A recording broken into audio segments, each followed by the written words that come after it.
Limit cross করে কাউকে ভালোবাসাটা নিজের পক্ষে প্রচণ্ড ক্ষতিকর। হুম। লাভ অ্যাট্রাক্ট করতে পারছো না, সবসময় একটা ভুলভাল পার্টনার অ্যাট্রাক্ট হচ্ছে লাইফে, কিছুদিন রিলেশনশিপ থাকছে তারপর ব্রেকআপ হয়ে যাচ্ছে।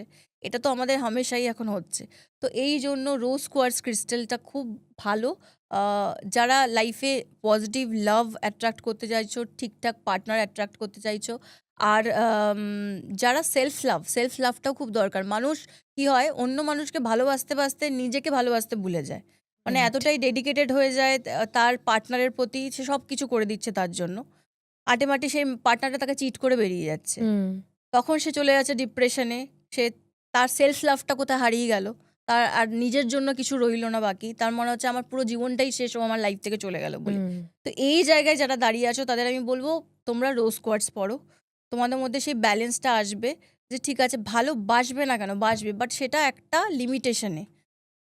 লিমিট ক্রস করে কাউকে ভালোবাসাটা নিজের পক্ষে প্রচণ্ড ক্ষতিকর। হুম।